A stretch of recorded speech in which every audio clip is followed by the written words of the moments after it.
नमस्कार, अतुल्य लोकतंत्र चैनल में आप सबका स्वागत है। मैं हूं आपका अपना दोस्त अतुल्य कुमार। अभी रात के 1:37 हो रहे हैं। ये ऑनलाइन आने का और आप लोगों से बात करने का कोई सही वक्त नहीं है, लेकिन जिंदगी एक नई मुकाम पे पहुंच रही है और जिंदगी अपने आप को हमेशा अपडेट करती है और हर एक नागरिक को उस अपडेट के हिसाब से बदलना चाहिए।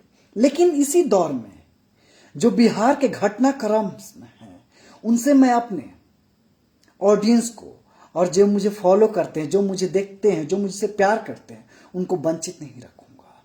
क्योंकि बिहार का जो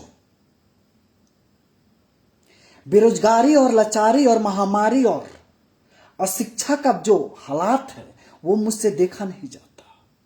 क्योंकि मुझे एक चीज और मेरे माता पिता और मेरे गार्जियनों ने सिखाया है कि जिस बुरे दौर से तुम गुजरे हो, जिस बुराई का तुमने सामना किया है, जिस दुख दर्द का तुमने सामना किया है, उस दुख दर्द को ऐसा मेहनत करना है, ऐसा कार्य करना है कि तुम्हारे आने वाली पीढ़ी को वो दुख दर्द और वो मुसीबत ना झेलना पड़े। अगर ऐसा तुमने कर दिया तो ये समझ जाओ कि जो तुम्हारा जन्म है वो सार्थक हो गया।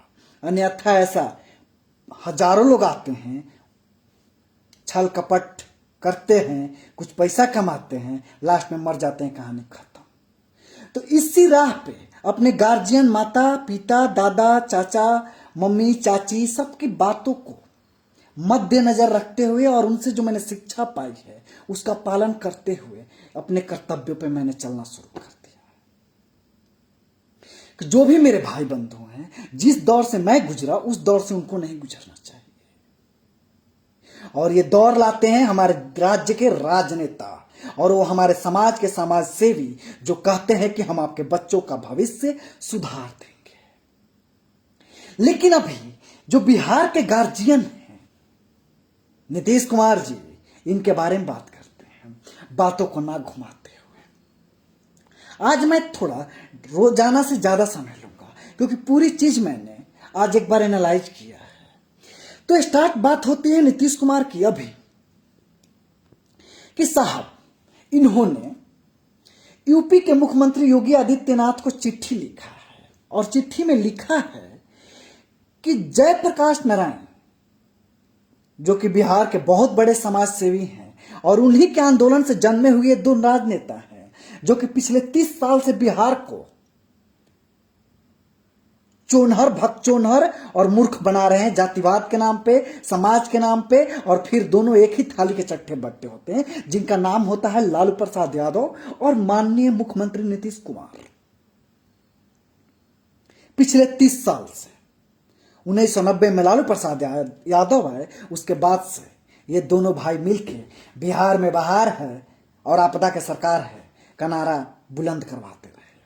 तो योगी आदित्यनाथ को चिट्ठी लिखते हैं नीतीश कुमार के साहब, जो जयप्रकाश नारायण का जो गांव है, कुछ पार्ट बिहार में है, कुछ पार्ट यूपी में है, सिताब दियारा। तो जो यूपी वाला पार्ट है उसमें जयप्रकाश नारायण के गांव में विकास की गति की रफ्तार नहीं है, बहुत मंद गति से विकास हो रहा है। वैसे तो विकास पूरे भारत में दिख नहीं रहा है, पता नहीं विकास पैदा हुआ है या नहीं हुआ है। लेकिन नीतीश कुमार से कहना चाहूंगा, अगर आपको यूपी में दिख गया कि वहां विकास जयप्रकाश नारायण का नहीं हो रहा है, गांव का, आपको अपने राज्य की यूनिवर्सिटी के ख्याल है कि उसका एग्जाम समय पे होता है या नहीं होता है? नहीं होगा, क्योंकि इससे आपका वोट बैंक नहीं है। सारे यूनिवर्सिटी का नाम आप लोग महापुरुषों के नाम पर रख देते हैं, जो समाज के कुछ नाम किया है, बस इसलिए कि आपको उस जाति विशेष से वोट मिल जाए। वीर कुंवर सिंह के नाम पे आपने वीर कुंवर सिंह यूनिवर्सिटी का रख दिया, तो लालू प्रसाद यादव कहते हैं कि हमने रखा है, आरजेडी कहती है कि हमने यूनिवर्सिटी खुलाया, तो बीजेपी कहती है कि हमने करवाया। साहब यूनिवर्सिटी खुल गया है, लेकिन एग्जाम कौन करवाएगा? शिक्षा व्यवस्था कौन करवाएगा? जो व्यवस्था का लच्चर प्रदर्शन है उसको सही कौन करेगा? आप लोग तो मुझे लगता है नहीं कीजिएगा, क्योंकि अगर कर दीजिएगा तो समय पे जो शिक्षा बच्चों को मिलने लगेगी, किताब का जो भ्रष्टाचार वाला इरादा है उसका मेरे जैसे और मुझसे कहीं ज्यादा शिक्षित लोग हो जाएंगे और आपका जो मूर्ख बनाने का और बिहार के जनता को दलदल में ढकेल के अपने आप को उनसे ऊपर दिखाने का जो रवैया है वो खत्म हो जाएगा। जिस सत्ता पे और जिस तख्त पे आप लोग बैठे हैं वो छल कपट से ही बना है। अगर ईमानदारी से होता तो बिहार के हर एक युवाओं के पास रोजगार और शिक्षा होता, लेकिन नहीं होगा। जब इलेक्शन आएगा तो उस एरिया का कोई एक जाति विशेष के नाम पे रोड बनवा दिया जाएगा और उनके नाम पे रोड का शिलान्यास कर दिया जाएगा। क्या जो उस जाति से लोग उस रोड पे जाएंगे तो छाती छाता हो जाएगा? नहीं होगा।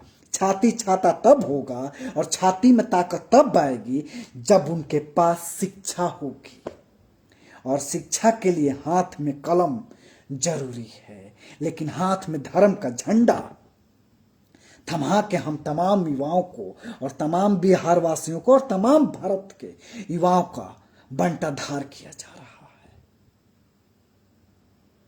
1:30 बजे रात को मेरे को गला फाड़ के चिल्लाने से अगर एक भी मेरे को देखने वाले, मेरे को समझने वाले, मेरे माता पिता भाई बंधु जो भी मुझसे प्यार करते हैं, अगर उन्होंने प्रतिज्ञा ले ली कि अब तो बदलना है, तो मेरा ये समय व्यतीत किया हुआ सार्थक हो जाएगा और अपने आप को मैं शुक्रगुजार मानूंगा कि एटलीस्ट इतना मैंने बदलाव तो करा दिया।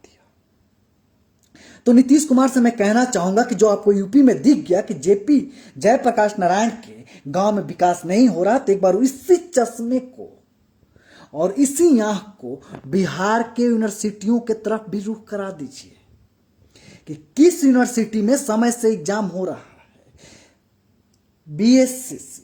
बीएससी जो 3 साल का कोर्स है वीर कुंवर सिंह यूनिवर्सिटी में, उससे 4 से 5 साल लग जाता है। क्यों? इसका हिसाब कौन देगा? आपका जब चुनाव होता है तो अगर 1 दिन और 1 महीना लेट हो जाए तो आपका विपक्षी पार्टी कहता है कि सत्ता पक्ष चुनाव से डरता है इसलिए चुनाव नहीं कराना चाहता। क्या हमारे सपने, हमारा समय और हमारी जिंदगी नहीं है? तो पता चलता है कि नहीं, हमें धर्म और जाति के नाम पे बांट के हमारा शोषण किया जा रहा है। मेरे को तो मन करता है कि जिस हम चिता पे और जिस शमशान घाट में हमारे सपनों को जलाया जाता है, उसी शमशान घाट में, उसी चिता पे ये तमाम भ्रष्टाचार और भ्रष्टाचारी नेताओं की चिता जला दी जाए, तब मेरी आंखों को कहीं सुकून मिलेगा।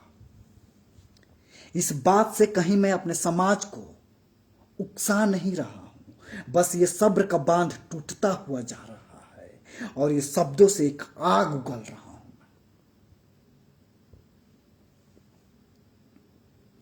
आपको बिहार से बाद में जयप्रकाश नारायण के गांव में जो विकास की गति है वो दिख गया, लेकिन बिहार में युवाओं के पास रोजगार नहीं है। बिहार में जो शिक्षा का बदहाली और बदस्तूर जारी है, ये रीति, उसमें आपको नजर नहीं आया।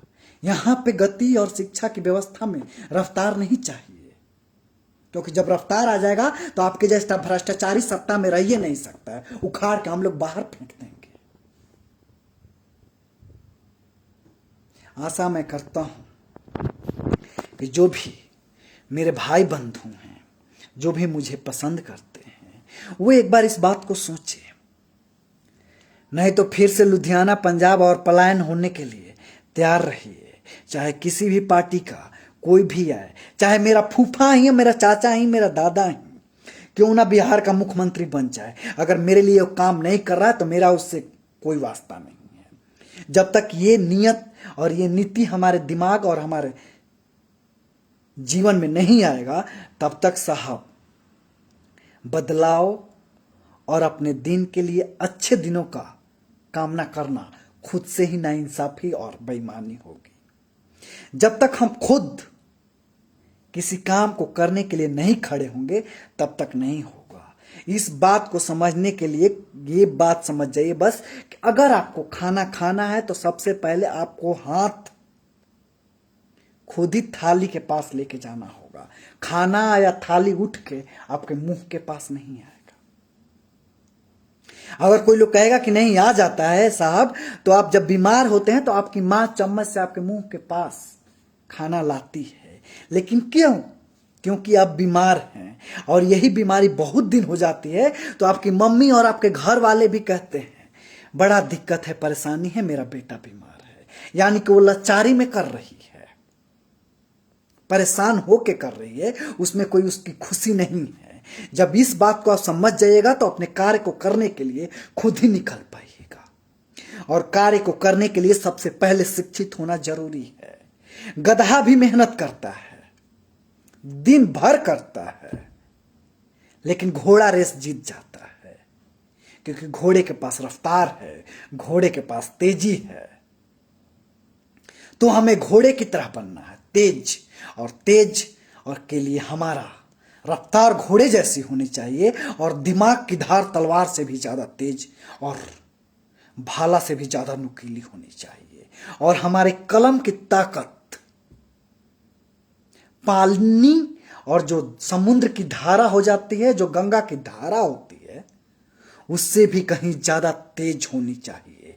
कि अगर एक बार हमारी कलम की ताकत हमारे पास मिल गई तो दुनिया में ऐसा कोई भी सत्ता और कोई भी ताकत नहीं है जिसको हम हरा नहीं सकते। जहां तक मेरी समझ है वहां तक यही है कि शिक्षा सबसे ज्यादा जरूरी चीज है। इसके अलावा दुनिया में ऐसा कोई ताकत नहीं है जो शिक्षा को दबा दे। और इसी को बिहार के राजनेता हमारे बिहार के नागरिकों से, उनके बच्चों से छीनना चाहते हैं। और ये मैं कतई नहीं होने दूंगा। जहां तक मेरी पहुंच होगी, जितने लोग मुझे देखते होंगे, वो मेरी बात से 100% एग्री करेंगे। इसी आशा और विश्वास के साथ आज का वीडियो मैं खत्म करता हूं कि जहां भी हैं, जैसे भी हैं, जिस हालात में हैं, हर कोई संघर्ष कर रहा है। संघर्ष कीजिए, लेकिन चंद पैसे पे अपनी ईमान, नियत और सपना मत बेचिए। क्योंकि एक बार किसी पैसे के लालच में आपने अपने बच्चों का भविष्य बेच दिया तो साहब पीढ़ी दर पीढ़ी अशिक्षित, बेरोजगार और भ्रष्टाचार के लपटों में हमारा सपना जलता जाएगा और हम बस तमाशाबीन की तरह देखते रह जाएंगे।